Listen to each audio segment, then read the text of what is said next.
Irmãos, vamos lá.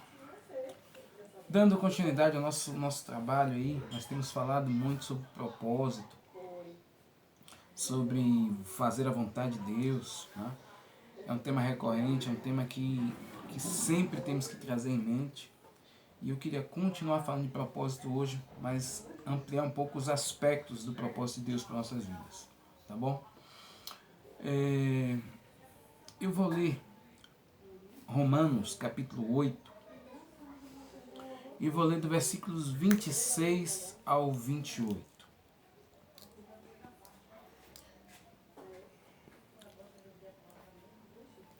Se a gente fosse dar um título para essa ministração de hoje, nós diríamos Vivendo no Propósito.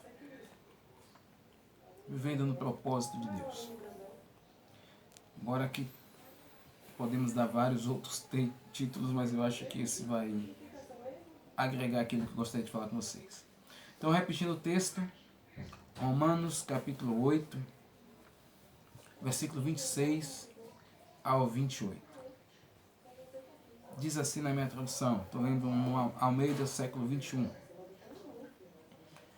Do mesmo modo, o Espírito nos socorre na fraqueza, ou na nossa fraqueza. Pois não sabemos como devemos orar, mas o próprio Espírito intercede por nós com gemidos que não se expressam com palavras, ou com gemidos inexprimíveis. Versículo 27. E aquele que sonda os corações sabe qual é a intenção do Espírito. Ele intercede pelos santos segundo a vontade de Deus. Versículo 28. Sabemos, ou em algumas traduções,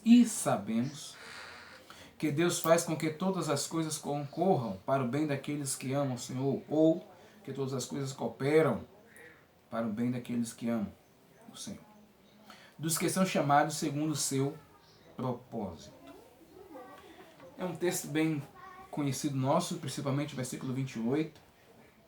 Costumamos a falar ele e a citá-lo em nossas orações, né? E eu queria ampliar um pouco esses 3 versículos. Lógico que ele faz parte de um contexto do capítulo 8, então nós já tivemos aqui Júlia com a leitura do capítulo 8 também. Eduardo citou na oração também, Eduardo Medinha. Então assim, se você puder, se você reler depois com mais calma o capítulo 8, você vai entender com muito mais clareza, talvez muito mais propriedade aquilo que eu estou abordando nesse exato momento aqui, tá bom?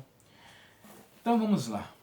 Irmãos, nós sabemos que todas as coisas concorrem ou cooperam para o bem daqueles que amam ao Senhor. E para a gente trazer logo uma diferença clara, porque a gente sabe que o amor de Deus não é o amor natural, não é o amor ligado ao sentimento. O sentimento ele vai existir, mas não será o centro, né? Não será o ator principal da questão. Então, que amor é esse que esse texto está falando aqui? Que pessoas são essas que amam o Senhor? Né? E como é que nós entendemos que amamos o Senhor? Tem um texto que nos ajuda a entender isso, que está em João, no capítulo 14.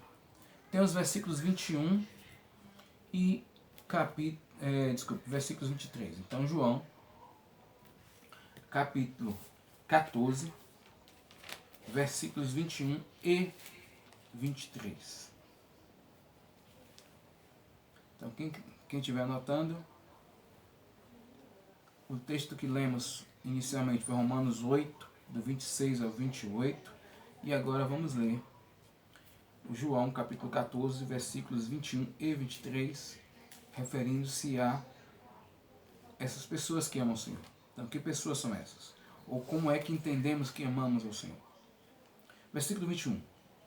Aquele que tem os meus mandamentos e a eles obedece, em algumas traduções traz os guarda, mas obedece, esse é o que me ama.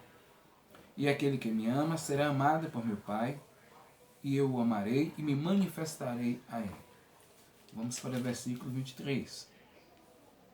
Jesus lhe respondeu: se alguém me amar, obedecerá a minha palavra. e meu Pai o amará. E veremos a ele e viremos a ele e faremos nele morada. Então a gente vê que um texto que Paulo relata na sua carta aos Romanos, ele diz que sabemos que todas as coisas cooperam ou concorrem para o bem daqueles que amam ao Senhor. E a gente já viu que aqueles que amam ao Senhor são justamente aqueles que obedecem à palavra do Senhor, obedecem às direções dadas por Deus. Então, isso se refere a mim, se refere a você, a todos os irmãos que têm buscado viver uma vida de obediência aos princípios da palavra. Então, todas as coisas, elas concorrerão para o nosso bem, elas contribuirão para o nosso bem. E é interessante dizer que dos que são chamados, continuando no versículo 28, segundo o seu propósito. E eu gostaria de esmiuçar um pouco agora com vocês que todas as coisas são essas, que vão concorrer, que vão cooperar para o nosso bem. Vamos começar falando das coisas boas. Das coisas boas, quando eu digo coisas boas, porque tudo é bom do que eu vou citar aqui hoje, mas eu digo coisas boas do que nós homens naturalmente chamamos de coisas boas.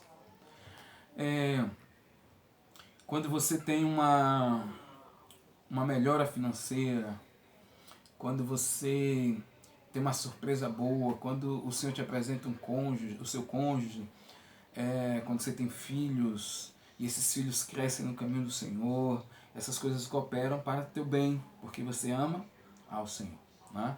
E as coisas começam a dar certo, concorrendo de forma assim, beleza, organizada, e uma coisa que logicamente alegra o nosso coração. Mas ampliando o leque do todas, né? E quando fala todas, nada escapa, até aquelas coisas que nós humanamente consideramos coisas ruins, elas são fundamentais e importantes. Exemplo, uma perseguição que eu passo no trabalho, porque o chefe ou um outro funcionário, por inveja ou por qualquer outro motivo, resolve nos perseguir. Gerando situações para dificultar o nosso trabalho ou buscando uma situação para tentar causar a nossa demissão. Isso é uma coisa maravilhosa. Isso é uma coisa fantástica. Aí você talvez pare assim, fantástico isso? Isso não é fantástico. Isso não é coisa boa. Isso é coisa boa sim. E eu vou te falar por que é bom para você e por que é bom para mim. Porque nós que amamos o Senhor, nada hoje acontece por acaso. Tudo que acontece nas nossas vidas, principalmente as coisas que nós consideramos ruins, elas são fundamentais para que eu possa experimentar o propósito de Deus. Lembra que eu falei que ia falar sobre vivendo no propósito? O propósito do Senhor tem vários aspectos. E um dos aspectos mais importantes do propósito é nos tornarmos como Jesus. Mas para que alcancemos esse estado de ser como Jesus, claro que essa plenitude não será aqui na terra, mas vamos ter um bom desenvolver aqui. Para que possamos experimentar um pouco desse ser como Jesus, precisamos nos conhecer, precisamos saber quem somos, precisamos reconhecer o nosso estado e confessar os nossos erros. Mas como é que vamos confessar algo que nem sabemos que temos ou que somos? A maior dificuldade que uma das maiores, eu posso colocar como maior, mas uma das maiores dificuldades que a igreja tem, que os irmãos apresentam, é justamente não saber exatamente quem são e quais são as suas dificuldades. Então, quando nós passamos situações como essa que eu citei, uma perseguição no emprego causada por um chefe ou um funcionário, que inventa situações ou aproveita de falhas que possamos ter para gerar situações que venham gerar um prejuízo maior para a gente tende a ficar chateado, a gente tende a olhar essa pessoa de uma forma diferente, ou não querer que faça parte do nosso ciclo de amizade, de convivência, né? E a gente começa até orando, pedindo que o Senhor tire do trabalho, que o Senhor pare essa situação, que o Senhor mude o quadro. Mas essa situação ela é importantíssima e ela é maravilhosa para mim e para você, porque vai mostrar quem somos. É nesse momento que vão brotar em nós os sentimentos que muitas vezes ocultamos pela religião. Ocultamos porque somos crentes. E nós começamos a manifestar a verdade que somos, a maldade que há na gente. O desejar mal muitas vezes aquela pessoa, ou não querer conversa com aquela pessoa porque está zangada, porque aquela pessoa é do diabo, porque aquela pessoa é diabólica, porque aquela pessoa é isso, né? Porque é invejosa. Ela pode ser o que for. Porque o problema que ela está manifestando está bem patente para você, você tem, só que você não está enxergando, porque você está revestido de uma capa de religiosidade. Então o Senhor começa a trabalhar por meio das situações para que seja expresso para nós. A ideia não é mostrar para as outras pessoas. A ideia é que você se conheça. Você começa a saber quem você é. E nós que amamos o Senhor, quando vemos a verdade de quem somos, vamos nos entristecer. E a palavra diz que a tristeza segundo Deus gera arrependimento. E essa tristeza vem porque a gente começa a olhar e começa a entender que nós não somos, não somos aquilo que pensávamos que era. E a gente começa a buscar um estado, lógico, aquelas pessoas que realmente querem viver dentro desse propósito, viver no propósito do Senhor, a um estado de transformação. E transformação interna. Eu falei de uma situação secular, de uma situação de empresa, de uma situação de outras pessoas que muitas vezes podem não ser irmãs em Cristo, possam simplesmente lá ser usadas pelo diabo, lógico, que vai contribuir para o nosso bem. Mas vamos ampliar um pouco os exemplos e chegando no nível da igreja. Nós caminhamos em comunhão com os irmãos, nós estamos no nível de congregação, somos uma família. E lógico, dentro dessa família, muitas dificuldades e muitos defeitos. E nessa convivência nossa, a gente vai observar muitos erros. Erro de um, erro de outro, erro daquele outro. O que é natural acontecer. O cidadão que tem erro naquela área e eu não tenho, ele é errado, ele é isso, ele é aquilo, é o que fazemos. Porque nessa área eu não tenho erro, então eu me sinto superior. Claro que esse superior a gente não manifesta nas ações porque a gente é santo, entre aspas. Porque a gente é politicamente correto, seria verdade. Então, mas a gente já, internamente, a intenção do nosso coração, os nossos pensamentos internos já, não vou conversar com fulano porque fulano não tem moral nessa área, porque fulano não tem exemplo nessa área, e a gente faz uma série de divisões desse jeito. Mas independente disso, a questão não é o que o outro tem de certo, e nem o que o outro tem de errado. É como aquilo que o outro manifesta vai refletir em mim, ou vai revelar em mim. Às vezes o incômodo que a gente sente pelo outro é uma manifestação clara da inveja que nós temos. Às vezes é uma manifestação de uma raiz de amargura que nós temos. Porque às vezes o outro pode fazer nada. Até uma coisa de sucesso, a gente tem uma crítica para dar ele. Né? Até uma coisa que não seja nem de sucesso, né? E nem de erro, mas que a gente faria diferente, a gente critica de alguma forma. E a gente traz com uma maledicência porque comenta com alguém. E não é para edificação.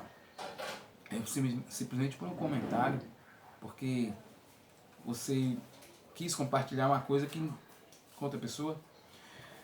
Mas eu quero que você entenda que as coisas que vão acontecer na congregação, de erros de outro e de acerto com outros, elas vão revelar você. E a sua preocupação e a minha preocupação deve ser essa, saber quem você é. Porque naquele grande dia, nós seremos julgados exatamente por quem somos. E se eu conheço exatamente quem eu sou hoje, há tempo para me arrepender e falar, Senhor, e haverá verdade em mim. E eu vou chegar ao Senhor e falar, Senhor, olha como eu sou. Eu não tinha noção que eu era desse jeito. Mas, Senhor, é até difícil para mim dizer o Senhor, mas eu sou dessa forma, esse mal está em mim, eu sou invejoso, eu sou mentiroso, sabe? Eu sou... Eu fico magoado com facilidade, sabe? Senhor, eu não quero me relacionar com fulano porque eu achava que era o jeito, mas não é o jeito, Senhor. É porque, Senhor, tem uma raiz de amargura, porque em um determinado momento ela falou algo de mim e eu prefiro ficar longe. Mas o Senhor não nos ensinou isso. Então é esse estado de verdade que precisamos conhecer. E conhecereis a verdade, e a verdade vos libertará. E a gente associa como se a verdade fosse simplesmente a palavra manifesta, e é uma liberdade que vai trazer de mundo. Você precisa ser liberto de você. Você precisa ser liberto do seu interior, do seu estado, do seu pecado, de quem você é. Você precisa aprender a olhar para você. Quantas vezes eu disse para vocês, aprendam a orar. Quantas vezes eu disse para vocês, eu tenho repetido ao longo dos anos, dizendo a vocês, a oração tem 3 pontos, 3 momentos. Falei uma coisa, acho que falei semana retrasada sobre isso, mas já venho falando há muitos anos. A oração, amados, tem que ter um tempo de louvor, de adoração, de gratidão. A oração tem que ter um tempo de intercessão. Mas tem que ter o tempo de você falar de você mesmo. E a oração é esse momento mais precioso de você parar e orar. Se você entender que orar é conversar com Deus não é ficar jogando conversa fora. Por quê? Porque é um tempo curto para mim e para você, é um tempo limitado. Nós iremos perecer, esse corpo mortal irá perecer. Viemos do pó e para o pó tornaremos, a não ser que Jesus retorne antes. Mas há um tempo limitado para nós aqui. Então precisamos remir o tempo. Paulo fala sobre isso. Remir, aproveitar, esmiuçar o tempo. E a gente passa o tempo perdendo tempo como? Atrás de coisas, atrás de melhora financeira, atrás de casas não sei aonde, e passeios e tal. Que façamos essas coisas. Mas que durante essas coisas que estamos fazendo, possamos olhar para nós e entender os erros que existem e precisam ser colocados para fora. Porque o que mais importa é você crescer no conhecimento do Senhor, é você crescer segundo a estatura de Cristo Jesus. E todos os dias, sem nenhuma exceção, o Senhor tem te dado oportunidade para que você se conheça. Seja por meio do vizinho, seja por meio do colega de trabalho, seja por meio da sua esposa, do seu esposo, seja por meio dos irmãos da congregação. Você tem motivos de sobra, locais de sobra para se conhecer. Mas ainda nós nos tornamos relutantes olhando para o outro e apontando para o outro. Vamos olhar para nós, quem é você? Quem sou eu? Qual é a verdade realmente de quem somos? É essa verdade que nos libertará, porque enxergando a verdade, nós poderemos confessar nossos erros. Enxergando essa verdade, nós buscaremos ajuda. Enxergando essa verdade, nós buscaremos aqueles que podem sentar conosco, sejam nossos pastores, sejam nossos discipuladores, e confessar, e colocar, e caminhar junto com ele para que possamos vencer isso. Mas nós não queremos.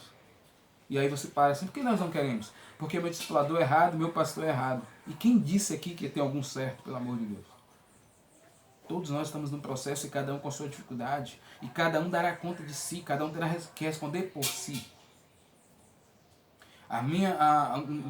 Uma diferença talvez que possa haver com os pastores é que nós daremos, além de dar conta de nós daremos conta pelaquilo que ensinamos. Eu não darei conta dos outros, mas darei conta daquilo que eu tenho ensinado. Porque se eu ensino você o certo e você não faz, o problema já não é meu. Mas se eu deveria ensinar e não ensinei, aí a coisa pega para o meu lado. Então, mas eu vou dar conta de mim e dar conta, como pastor, daquilo que eu tenho ensinado e orientado vocês. Mas cada um em particular vai dar conta de si. Ah, mas é porque eu estava lá, mas você vê que fulano era assim. Não há justificativo. A verdade está sendo expressa para todos. E por isso nós temos que parar e olhar. Amados, faz parte daquilo que eu falei do amadurecimento. É muito mais fácil, você vê que é muito mais fácil a gente fugir das responsabilidades do que abraçar as responsabilidades. E aqui não é uma questão de cobrança. Não é questão de cobrança, no sentido assim, eu sempre tento. Se você tentar sozinho, você nunca vai conseguir. Ponto chave. Não existe, eu já disse aqui, volto a repetir, não existe autocura. Identifiquei o meu erro, puxa, então agora não. A libertação acontece por meio da confissão, por meio da exposição. Precisamos estar transparentes uns aos outros. Não é você sozinho, não sou eu sozinho, que vamos identificar os nossos erros, porque vimos. Identificou? Procura aquela pessoa que trabalha com você e conta para ela. Não é fácil. Não é fácil. Mas isso vai arrebentar uma coisa que está bem dentro da gente e é bem atuante constantemente, talvez você não perceba, que é o orgulho. O orgulho é algo que está muito presente nas nossas vidas. E a gente às vezes acha que não é orgulhoso. Mas o fato de você não mostrar ou confessar o seu erro é orgulho. Porque você tem uma aparência, você tem algo a zelar. Você tem uma fama a zelar, você tem um nome a zelar. O nome que temos a zelar é o nome de Jesus. O meu e o seu tem que ir para a lama. Mas o de Jesus tem que prevalecer. Então não podemos querer sair de bom na fita. Porque já que seu cara, porque seu cara é coisa nenhuma. Eu preciso de cura, eu preciso de restauração. E esse é a quem tem que recorrer e pedir ajuda. E quem trabalha comigo sabe exatamente quem eu sou. Quem toca na minha vida sabe exatamente quem eu sou. Porque eu estou completamente desnudo. E por que você também não se transparece muito? Talvez você está falando de muitos erros aí que talvez você tenha, talvez você não, não transpareça tanto.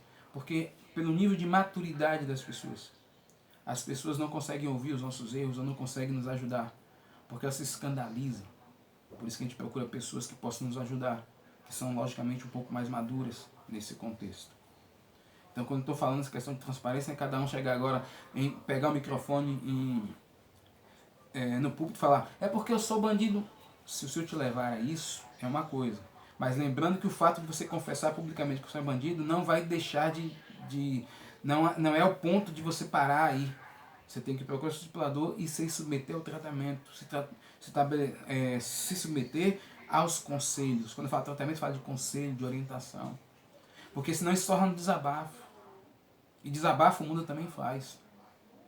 E o mundo entra pelo remorso, mas não entra pelo arrependimento. O arrependimento é contínuo. O arrependimento é um processo de retorno. Lembra de techuvá? É de retornar. Então não é porque você chegou na ponta lá, viu que estava errado e gritou: "Estou errado!" Você tem que voltar. E esse voltar é trabalhoso. Se não você chegar lá e gritar, é desabafo. O mundo faz isso também. Nós precisamos caminhar no retorno para Cristo.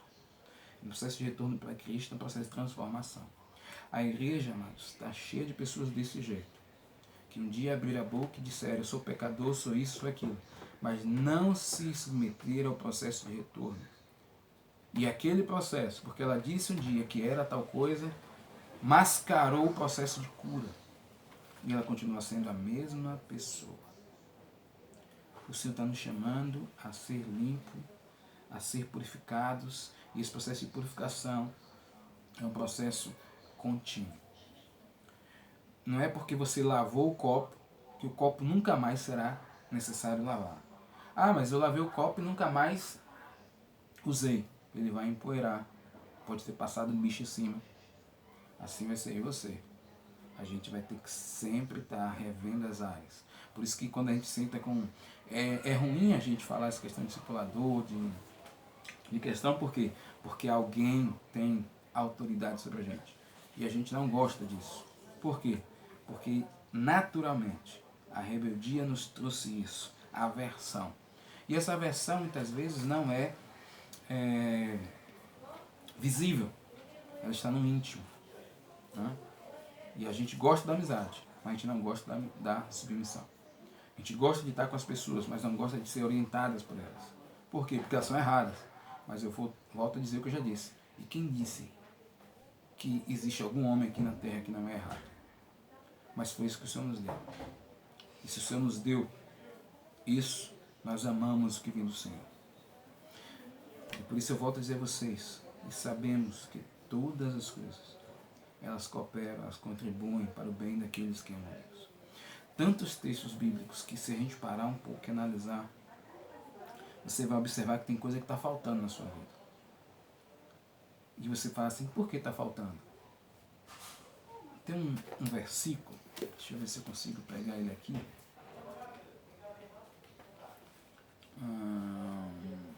Salmo 16, 11. Salmo 16,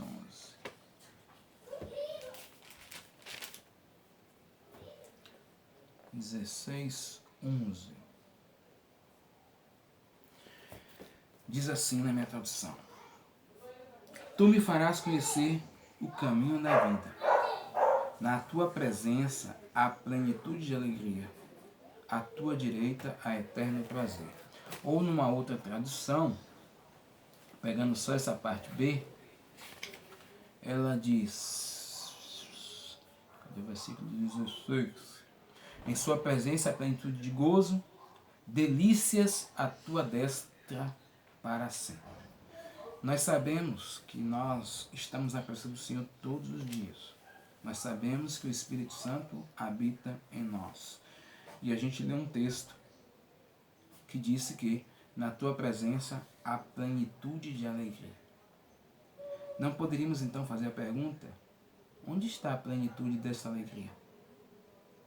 Porque na presença do Senhor há plenitude de alegria. E por que eu não tenho experimentado isso?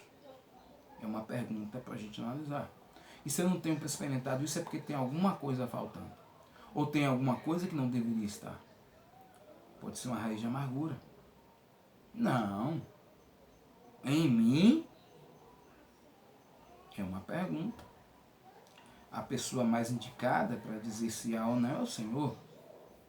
Então, por que não oramos e perguntamos, Senhor, por que em mim não há plenitude de alegria? Porque a alegria, amados, não tem a ver com o que você tem. Não tem a ver com o que você conquistou. Não tem a ver com os bens que você tem. Porque se fosse assim, os ricos da terra seriam os homens mais plenos de alegria. E a gente sabe que não é. Os mais plenos de alegria somos nós que conhecemos ao Senhor. E podemos rir e nos alegrar constantemente. Mas é muito natural a gente ver as pessoas moribundas pelos cantos e cabisbaixa, triste, chateada. Por quê?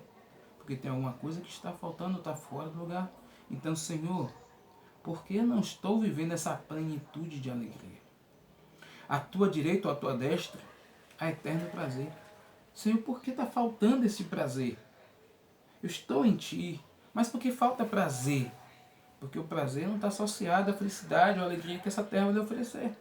O prazer está associado à vida que você tem com Deus. Então, amados, são textos como esse que vão despertar na gente que tem coisas que estão fora do lugar.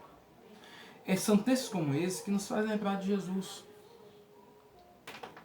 Havia alegria em Jesus.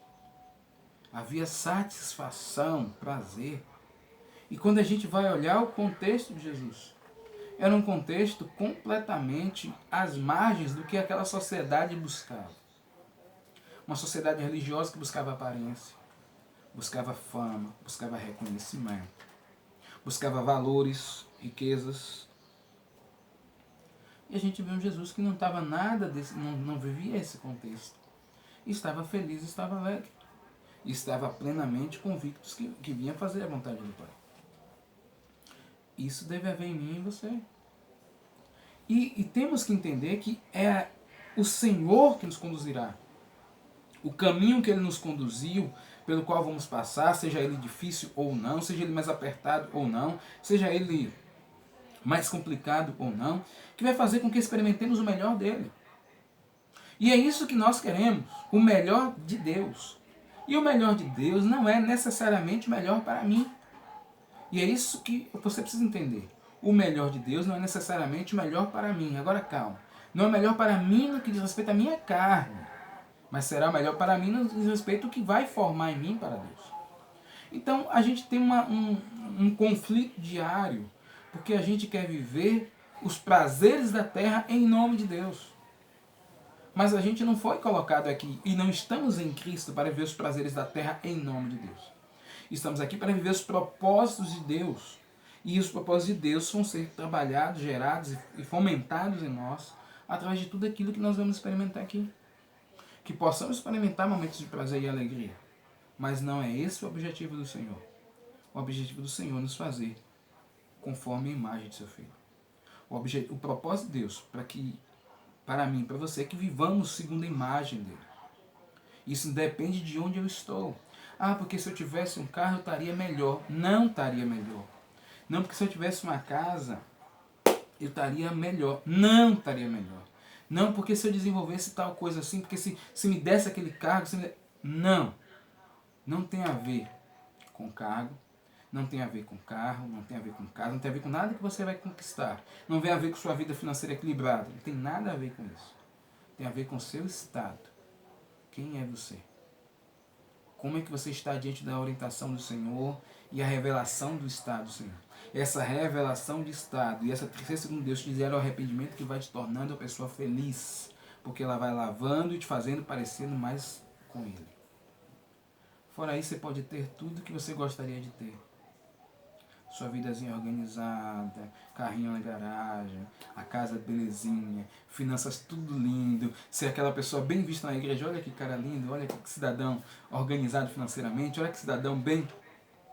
Mas você continuará sendo infeliz, porque o problema não está no exterior, está dentro. É isso que o Senhor quer revelar para nós, amados. todas as coisas contribuirão para o bem daqueles que amam o Senhor. E essas coisas contribuirão para a manifestação de quem você é e de quem eu sou. E essa revelação que constituirá na verdade nos levará para a próxima do Senhor, e essa proximidade com o Senhor nos fará ser plenos. Plenos de alegria, plenos de gozo. Amém, amados? Eu espero que eu possa ter ajudado vocês a refletir um pouquinho mais, levá-los a uma reflexão mais profunda. Aqui por enquanto é só uma fala de um despertar, para que o Espírito Santo possa ampliar ainda mais no coração de vocês esse desejo de se autoconhecer, esse autoconhecimento lógico gerado por todos os caminhos que Deus te levará a trilhar. Amém? Alguém gostaria de falar alguma coisa? De fazer alguma pergunta?